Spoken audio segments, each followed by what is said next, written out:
अस्सलामुअलैकुम दोस्तों। आज हम दोस्तों एक डिस्कस करते हैं जो एयरलाइन टिकटिंग में जो एक बहुत ही अहम टॉपिक है दोस्तों, री इशू। तो व्हाट इज़ री issue ticket and under what situations it is issued. जो री इशू टिकट क्या होता है और किन किन सिचुएशंस में जो है ना वो री इशू टिकट जो है ना वो री इशू किया जाता है दोस्तों।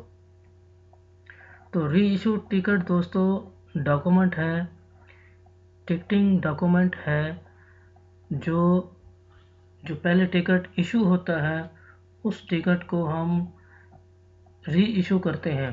और किन किन सिचुएशंस में टिकट को री इशू किया जा सकता है दोस्तों, इस वीडियो में हम डिस्कस करेंगे।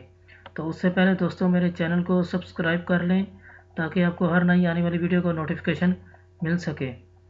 तो दोस्तों री इशू टिकट मैंने आपको बताया कि डॉक्यूमेंट होता है जब ज़रूरत पड़ती है पैसेंजर को, कस्टमर को ज़रूरत पड़ती है, अगर उसने अपना प्लान चेंज कर दिया है और वो अपना ट्रिप जो है ना वो कैंसिल करवाना चाह रहा है या डिले करवाना चाह रहा है, तो किसी भी वजह से वो अपना जो फ़्लाइट ट्रिप है वो डिले करवाना चाह रहा है, तो दोस्तों उस केस में हम क्या करते हैं, बुकिंग को कैंसिल कर देते हैं ताकि वो टिकट जो है ना वो ओपन रहे और जो है ना वो उस टिकट को दोबारा यूज़ कर सके। तो दोस्तों डिपार्चर से पहले पहले 24 आवर पहले पहले या आप कह सकते हैं डिपार्चर से 1 वीक बिफोर, तो क्या करते हैं बुकिंग को कैंसिल कर देते हैं ताकि पैसेंजर का या कस्टमर का टिकट जो है ना वो ओपन रहे। तो उसके बाद उसकी जो नई डेट होती है, जिस डेट को उसने अपना ट्रिप जो है ना वो फिक्स किया होता है, उस डेट में उसकी हम क्या करते हैं बुकिंग करते हैं दोस्तों। उसकी बुकिंग करते हैं और उसकी फिर क्या करते हैं एवेलुएशन करते हैं, असेसमेंट करते हैं, एनालिसिस करते हैं। तो उसके बाद उसकी टिकट को हम री इशू कर देते हैं। तो दोस्तों सबसे पहला केस जो मैंने आपसे डिस्कस किया है वो है उसने अपना ट्रिप कैंसिल कर दिया है किसी फैमिली रीज़न्स की वजह से, तो इमरजेंसी की वजह से। तो उस सूरत में वो डेट अपनी चेंज करवाना चाह रहा है, तो उस सूरत में हम क्या करते हैं टिकट को री इशू करते हैं दोस्तों। तो उसमें सबसे री इशू करने से पहले दोस्तों हम दोस्तों री इशू करने से पहले दोस्तों हम क्या करते हैं, जब पैसेंजर आपके पास टिकट लेकर आता है या कस्टमर आपके पास आया है या किसी ने कॉल की है आपको, जी मैं अपना ट्रिप प्लान जो है ना वो चेंज करवाना चाह रहा हूँ, तो मेरी टिकट जो है ना वो उस डेट को आप फिक्स कर दें।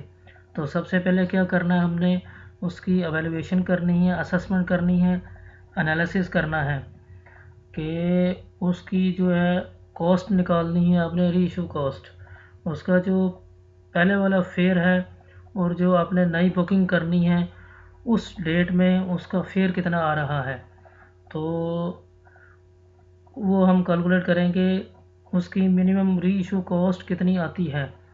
तो सबसे पहले आपने टिकट की सिचुएशन को अंडरस्टैंड करना है, पैसेंजर की सिचुएशन को अंडरस्टैंड करना है कि फिर उसके बाद आपने सारे उसमें फैक्ट्स जो है ना वो आपने अपने माइंड में जहन में रखने हैं ताकि आप उसकी मिनिमम जो है ना वो कॉस्ट, री इशू कॉस्ट निकाल सकें। उसका जो पहले वाला फेयर है और उसका जो न्यू बुकिंग वाला फेयर है उसका कितना डिफरेंस आ रहा है, और दोस्तों टैक्सेस कितने हैं, री इशू पेनल्टी फ़ीस कितनी है, ये आपने निकालनी है जब भी आपने री इशू को टिकट को री इशू करना है दोस्तों। तो इसमें दोस्तों कुछ फैक्ट्स हैं जो मैं आपके साथ डिस्कस करता हूँ। मसलन री इशू में एक टर्म यूज़ होती है ऑटो री इशू। तो दोस्तों दो तरह से हम री इशू कर सकते हैं, एक होती है ऑटो री इशू और एक होती है मैनुअल री इशू। ऑटो री इशू में क्या करते हैं, सिस्टम जो है आप सेबर सिस्टम यूज़ कर रहे हैं या अमीडियस यूज़ कर रहे हैं या गैलीलियो यूज़ कर रहे हैं, सिस्टम जो है ना वो हम एंट्री इनपुट करते हैं तो ऑटो जो है ना वो कैलकुलेशन करता है आपकी टिकट की। आपने PNR में नई बुकिंग करती है तो नई बुकिंग करने के बाद एक एंट्री होती है री इशू की। तो इसमें हम सिर्फ डिस्कस कर रहे हैं दोस्तों री इशू और उस वो किन सिचुएशंस में जो ना हम टिकट को री इशू करते हैं, और इसमें कुछ टर्म्स हैं री इशू की जिनका पता होना आपको ज़रूरी है। तो इशू करने से पहले ये वाली जो वीडियो है दोस्तों, टिकट जो है ना सिस्टम यूज़ करने से पहले जो आपको इन्फॉर्मेशन की ज़रूरत पड़ती है या एनालिसिस करने के लिए या एवेल्यूएशन या मिनिमम कॉस्ट री इशू की निकालने के लिए जिन फैक्ट्स की ज़रूरत पड़ती है दोस्तों, वो इस वीडियो में मैं आपको बता रहा हूँ। तो सबसे पहले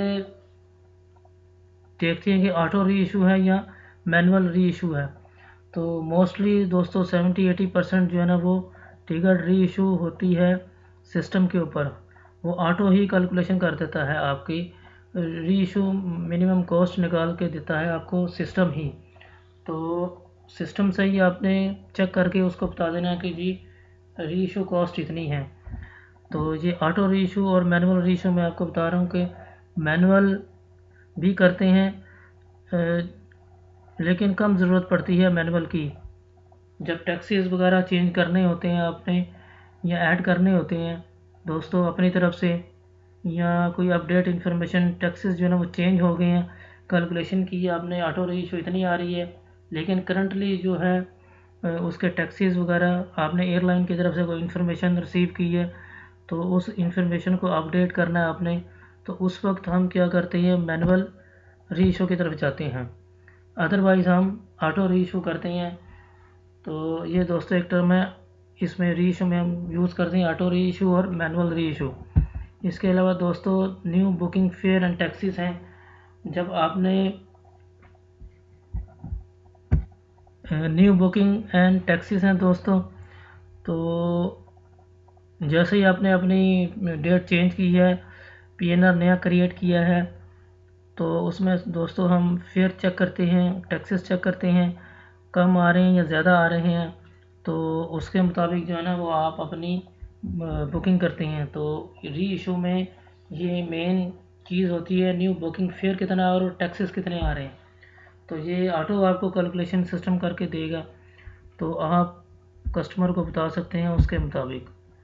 तो इसी तरह दोस्तों कैलकुलेट फेयर डिफरेंस, ये मैं आपको बता रहा हूँ कि ऑटो जो है ना सिस्टम कैलकुलेट करेगा। तो इसी तरह दोस्तों ओरिजिनल री इशू फ़ी एंड पेनल्टी, तो जो आप पैसेंजर ने पहले टिकट लिया हुआ है, ओरिजिनल टिकट है जो वो लेकर आया आपके पास या जो आपको टिकट नंबर बताया, तो उसकी हमने चेक करेंगे री इशू फ़ी और पेनल्टी कितनी है सिस्टम में दोस्तों। तो सिस्टम में काम करने से पहले आप देख लें उसकी री इशू फ़ी और पेनल्टी कितनी है। सिस्टम में आपको बताएगा, आप उसमें एक एंट्री होती है दोस्तों इसकी, जो ओल्ड टिकट है उसको चेक करने के लिए, वो मैं आपको किसी दूसरी वीडियो में बताऊंगा। लेकिन इसमें हम सिर्फ वो टर्म्स यूज़ देख रहे हैं जो री इशू में यूज़ होती हैं। तो ओरिजिनल टिकट री इशू फ़ी एंड पेनल्टी ये हम सिस्टम से चेक करेंगे दोस्तों। जब आपने टिकट री इशू करना है तो उससे पहले हम उसकी पेनल्टी फ़ीस निकालेंगे। पेनल्टी कितनी आ रही है, हर एयरलाइन की डिफरेंट ही होती है दोस्तों। इसके अलावा दोस्तों एक और टर्म डेट चेंज, मैंने आपको बताया डेट चेंज करनी हो तो उस वक्त हम री इशू करते हैं। इसके अलावा क्लासेस चेंज करनी हो, अपग्रेड करना हो, इकोनॉमी क्लास से बिज़नेस क्लास में पैसेंजर चाह रहा है मैंने अपना चेंज करना है, मैंने बिज़नेस क्लास में जाना है, आपने इकोनॉमी क्लास की टिकट इशू कर दी है, तो वो आप री इशू करेंगे फिर दोस्तों बिज़नेस क्लास में। तो एक इस सिचुएशन में जो है ना आप री इशू करेंगे, डेट चेंज करवाई है, अपग्रेड टू बिज़नेस क्लास की है करनी है पैसेंजर ने। इसके अलावा दोस्तों टाइम चेंज करना है, वो चाह रहा है मॉर्निंग की में ट्रैवल नहीं करना चाह रहा है, वो इवनिंग में ट्रैवल करना चाह रहा है दोस्तों। ये आपने इस केस में आप री इशू करेंगे, टाइम चेंज करवाना चाह रहा है। इसके अलावा दोस्तों अगर आपने बुकिंग की है और उसका दोस्तों फेयर लो आ रहा है, जो ओरिजिनल टिकट इशू किया था उसका फेयर हाई आ रहा है, और जो नई बुकिंग की है आपने उसमें फेयर जो है ना वो लो आ रहा है। तो इस केस में दोस्तों जो फेयर डिफरेंस आएगा वो आपको रिफ़ंड नहीं होगा, बल्कि वो एयरलाइन के अकाउंट में चला जाएगा। तो ये आपने इस चीज़ को कंसिडर कर लेना है कि अगर न्यू बुकिंग से फेयर कम आ रहा है, जो पुरानी टिकट है उसका फेयर ज़्यादा था, तो जो बाकी जो फेयर डिफरेंस आता है वो दोस्तों एयरलाइन जो ना वो वापस नहीं करती, वो इसी में एडजस्ट हो जाता है दोस्तों। ये आपने एक जो फैक्ट है री इशू के बारे में, इसको आप देख सकते हैं दोस्तों। इसी तरह दोस्तों मिनिमम कॉस्ट जो है ना वो आपने निकालनी होती है। तो मिनिमम कॉस्ट आप सारी इन्फॉर्मेशन चेक करने के बाद आप कैलकुलेट करेंगे दोस्तों। ये सारे फैक्ट्स जो मैं आपको बता रहा हूँ, ये सारे मिनिमम री इशू कॉस्ट निकालने के लिए ही आपने यूज़ करने हैं दोस्तों। आपने चेक कर लेना है कि टिकट जो है वो री इशू करना है, तो उस वक्त वो तो फुली टिकट ओपन है या पार्शली यूज्ड हो चुका है। जो पार्शली यूज्ड है टिकट है उसकी आपने बुकिंग करके ऑटो कैलकुलेशन करनी है मिनिमम री issue cost partially use ticket का, यानी कि वन वे यूज कर लिया है, जो राउंड ट्रिप है वो ओपन है, तो इसमें भी आप री इशू करते हैं दोस्तों।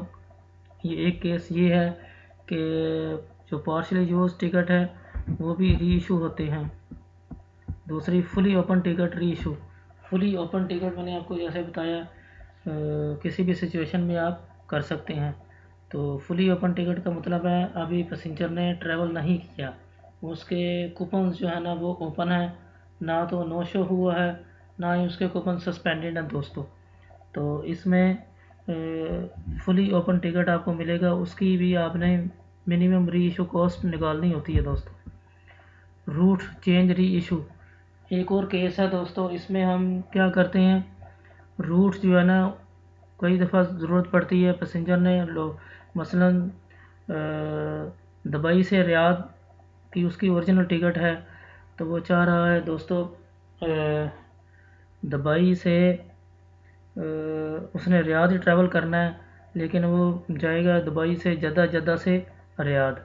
ये अगर आप करेंगे रूट चेंज हो जाएगा दोस्तों। इस केस में भी हम क्या करेंगे, टिकट को री इशू करेंगे। तो री रूटिंग जो हम करते हैं, उसमें पहले रूट था दुबई से जद्दा, अब मैंने उसका रूट चेंज कर दिया है दुबई से रियाद, रियाद से जद्दा, और रियाद में 3-4 घंटे का स्टे भी है। तो इस केस में भी दोस्तों हम क्या करेंगे, टिकट को री इशू करेंगे। इसमें भी हम मिनिमम री इशू कॉस्ट निकालेंगे दोस्तों। इसी तरह same classes but fair difference. इसमें अगर हमने क्लासेस आपने जो नई डेट सेलेक्ट की है या टाइम चेंज किया है, उसमें क्लासेस का डिफरेंस आ रहा है, तो उसमें भी आपका फेयर जो है ना वो ज़्यादा मिलेगा। आप लो से हाई क्लासेस में चले गए हैं और वो जिस डेट में ट्रैवल करना चाह रहा है दोस्तों, तो क्लासेस के भी चेंज होने से फेयर डिफरेंस के ऊपर फ़र्क पड़ता है। उसमें उस केस में भी हम टिकट को री इशू करेंगे। तो दोस्तों इफ़ री वैलिडेशन नॉट पॉसिबल देन री इशू ऑप्शन। तो एक और टर्म यूज़ होती है री वैलिडेशन दोस्तों। कुछ एयरलाइंस ने री वैलिड जी दोस्तों, कई एयरलाइंस जो हैं वो री वैलिडेशन की परमिशन देती हैं। तो अगर री वैलिडेशन की ऑप्शन नहीं है आपके पास, तो फिर आपके पास सेकंड ऑप्शन री इशू की बनेगी। री वैलिडेशन अगर एयरलाइन ने परमिशन दी हुई है तो सेम क्लासेस, अगर आप नई डेट जो आपने चेक की है, बुकिंग की है, सेम क्लासेस आ रही हैं, तो दोस्तों उसमें हम री वैलिडेशन करते हैं। उसमें इलेक्ट्रॉनिक मिसलेनियस डॉक्यूमेंट्स जो है ना वो इशू करते हैं, तो फिर उसकी री वैलिडेशन करते हैं सिस्टम में। तो ये री वैलिडेशन और री इशू में क्या फ़र्क होता है, री वैलिडेशन जो है वो सेम क्लासेस और same timing, flight number, everything is same. तो उस वक्त हम क्या करते हैं, री वैलिडेशन करते हैं। सऊदी एयरलाइन में दोस्तों में भी ऑप्शन परमिशन है री वैलिडेशन की, और एयरलाइंस में भी आप चेक कर सकते हैं पेनल्टीज़ एंड चेंज सर्विसेज में दोस्तों। सिस्टम में ही आपको एयरलाइन की इंफॉर्मेशन से पता चल जाएगा रीवैलिडेशन अलाउ है या अलाउ नहीं है। तो इस केस में दोस्तों ये मैं आपको इन्फॉर्मेशन आपके साथ शेयर कर रहा हूँ रीवैलिडेशन और री इशू की। अगर रीवैलिडेशन की ऑप्शन नहीं है तो फिर हम री इशू की तरफ जाते हैं दोस्तों। इसी तरह री इशू नॉट वॉइडेबल, तो ये चेक कर लेना है आपने एयरलाइंस की इंफॉर्मेशन में सिस्टम में कि री इशू अगर हम कर रहे हैं तो वो उसको हम वॉइड भी कर सकते हैं या नहीं, क्योंकि कुछ एयरलाइनें वो परमिशन देती हैं, कुछ एयरलाइंस जो हैं वो परमिशन नहीं देती हैं कि आप एक टिकट आपने इशू किया फिर उसके बाद री इशू किया है तो री इशू टिकट जो है ना वो आप वॉइड कर सकते हैं या नहीं। तो ये आपको इंफॉर्मेशन से एयरलाइन से वेरिफिकेशन आप कर सकते हैं बिफोर इशू री इशू द टिकट। इसी तरह दोस्तों री issue refundable if original ticket was refundable, तो अगर तो ओरिजिनल टिकट जो था वो रिफंडेबल है तो री इशू जब आप नया टिकट री इशू करेंगे तो उस वक़्त भी जो है ना टिकट रिफंडेबल होगा दोस्तों। इसी तरह री इशू नॉन रिफंडेबल, अगर ओरिजिनल टिकट जो है ना वो नॉन रिफंडेबल था तो आपने टिकट को जो है ना री इशू कर दिया तो उस वक़्त जो है ना वो टिकट भी नॉन रिफंडेबल ही रहेगा। नेम चेंज दोस्तों, जी दोस्तों, नेम चेंज और transferable to other name not possible. अगर आपके पास ओरिजिनल टिकट है, पुराना टिकट है, तो उसी बुकिंग में आपने नेम चेंज करना है तो उसमें दोस्तों ऑप्शन पॉसिबल नहीं है। अगर आप चाह रहे हैं कि जो पुराना टिकट में नाम जो है ना वो कोई और है और जो नया टिकट आपने कस्टमर ने लेना है तो वो चाह रहा है कि किसी और का टिकट लेना है, तो दोस्तों ये किस सूरत में कर सकते हैं, जो पुराना टिकट है ओरिजिनल टिकट है उसको रिफ़ंड किया जाए। उस टिकटों को रिफ़ंड करने के बाद जो भी फेयर आपके पास पेनल्टी डिडक्शन करने के बाद आएगा और वो फेयर जो है ना वो आप से किसी दूसरे नाम का टिकट आप इशू कर सकते हैं दोस्तों। इस सिचुएशन में दोस्तों हम जो है ना वो नाम चेंज कर सकते हैं कि टिकट को पहले रिफ़ंड किया जाए, उसके बाद जो आपके पास फेयर पेनल्टी फ़ी रिडक्शन के बाद आएगा उस फेयर से आप दोस्तों नया जो है ना वो नाम चेंज करके बुकिंग करके टिकट इशू कर सकते हैं दोस्तों। एक और है दोस्तों री issue and no show relationship, तो दोस्तों इन दोनों की भी एक रिलेशनशिप है। अगर तो जो टिकट आपने री इशू करना है वो पहले आपने चेक करना है कि नो शो तो नहीं है। नो शो का मतलब है कि आप एयरपोर्ट पर पहुंचे ही नहीं हैं, आपकी फ़्लाइट ओके थी लेकिन आप एयरपोर्ट पर नहीं पहुंचे, आप शो नहीं हुए वहां पर एयरपोर्ट पर काउंटर पर आपने चेक इन नहीं करवाया। तो जब आप चेक इन नहीं करवाएंगे तो आपका टिकट नो शो हो जाएगा, नो शो पेनल्टी भी आपको पड़ेगी और उसके बाद आपका टिकट सस्पेंड हो सकता है दोस्तों। कई एयरलाइन जो है ना वो कूपन को सस्पेंड कर देती हैं, तो वो ओपन करवाने के लिए आप क्या करेंगे, नो शो पेनल्टी फ़ीस पे करेंगे, उसके बाद आपका टिकट ओपन होगा और फिर आप क्या करेंगे नेक्स्ट डेट में किसी भी डेट में उस टिकट को री इशू करवाएंगे दोस्तों। इसी तरह दोस्तों री issue after opening the segment which are suspended by airline और suspended by due to no show, ये अभी मैंने आपसे डिस्कस किया दोस्तों। इसी तरह before departure and after departure reissue penalty fees, तो ये आपने चेक कर लेनी है जो ओरिजिनल टिकट है आफ्टर डिपार्चर आप री इशू कर रहे हैं या बिफोर डिपार्चर री इशू कर रहे हैं, तो दोनों केसेस में दोस्तों री इशू पेनल्टी फ़ीस डिफरेंट हो सकती है। तो अगर बिफोर डिपार्चर है तो री इशू फ़ीस कम हो सकती है, अगर आफ्टर डिपार्चर री इशू कर रहे हैं तो उसकी फ़ीस ज़्यादा भी हो सकती है। ये डिपेंड करता है एयरलाइन और क्लासेस के ऊपर डिपेंड करता है। तो इसी तरह वैलिडिटी ऑफ री इशू टिकट, तो दोस्तों री इशू वैलिडिटी भी आप चेक कर सकते हैं सिस्टम से। तो जनरली तो री इशू टिकट की वैलिडिटी भी 1 ईयर होती है, तो कुछ केसेस में हम ऐसे करते हैं कि जो पुराना टिकट है ओरिजिनल टिकट है अगर वो 1 साल तक आपने यूज़ नहीं किया तो आपको पता है 1 साल के बाद टिकट जो है ना वो एक्सपायर हो जाएगा। तो क्या करते हैं दोस्तों, टिकट को री इशू करवा लेते हैं। जैसे ही डेट एक्सपायरी डेट करीब आती है तो उस टिकट को हम क्या करते हैं, री इशू कर देते हैं, ताकि उस फिर री इशू टिकट की भी जो है ना वो वैलिडिटी 1 साल तक होती है। री इशू नेम चेंज, ये दोस्तों डिपेंड करता है एयरलाइन के ऊपर। अभी मैंने पीछे आपसे डिस्कस किया है। तो री इशू नेम चेंज कैसे कर सकते हैं, टिकट को रिफ़ंड करेंगे, रिफ़ंड करने के बाद आप नया टिकट जो बुक करेंगे वो उस नेम से जो आप चेंज करवाना चाह रहे हैं। री इशू विद एडिशनल कलेक्शन, तो अगर तो फिर डिफरेंस ज़्यादा आ रहा है दोस्तों तो आप कस्टमर से एडिशनल कलेक्शन करेंगे। इसी तरह री इशू विदाउट एडिशनल कलेक्शन, अगर सेम क्लासेस में बुकिंग कर रहे हैं तो हो सकता है कि जो फर्स्ट टाइम चेंज जो है ना वो फ्री हो। री इशू करने के लिए फ़र्स्ट टाइम चेंज फ्री है और क्लासेस भी सेम है। तो दोस्तों नो एडिशनल कलेक्शन होगी। इस केस में री इशू आप कर सकते हैं विदाउट एडिशनल कलेक्शन। री इशू एंड रीवैलिडेशन, री इशू फ़ी कोड, ये दोस्तों आपने चेक कर लेना सिस्टम से। हर एयरलाइन का अपना री इशू फ़ी कोड होता है, तो उसको अपने टैक्सीज में हम ऐड करते हैं। तो ये हमने ऐड करना होता है, ये ऑटो कैलकुलेशन करेंगे तो उसमें ऑटो आ जाता है दोस्तों। ये revalidation possible when no fare difference.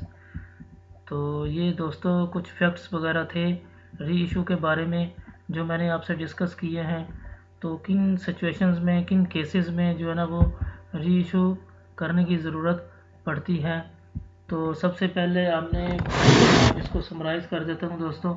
Original ticket या पुराना टिकट आपके पास कोई कस्टमर या पैसेंजर लेकर आया है तो उसकी हमने एवेल्यूएशन करनी है, एनालिसिस करना है उस टिकट के बारे में, और उसकी मिनिमम री इशू कॉस्ट आपने चेक करनी है। और कैसे निकालनी है, ये सारे फैक्ट्स जो मैंने आपको बताए हैं ये कंसिडर करने के बाद ही आप क्या करेंगे, सही तरीके से एवेल्यूएशन करेंगे। आपके पास ये सारी ऑप्शंस अवेलेबल होनी चाहिए आपके माइंड में, ताकि आप सही तरीके से एनालिसिस कर सकें, एवेल्यूएशन कर सकें, असेसमेंट कर सकें कि इसकी मिनिमम री इशू कॉस्ट कैसे निकालनी है। जब आप एक ओरली सारी निकाल लेंगे तो फिर आप सिस्टम के ऊपर काम करेंगे। ये सारे दोस्तों केसेस हैं और कुछ फैक्ट्स हैं री इशू के बारे में जो मैंने आपसे डिस्कस किए हैं। तो उम्मीद है ये वीडियो आपको अच्छी लगी होगी। तो दोस्तों मेरे चैनल को सब्सक्राइब कर लें। Thank you very much.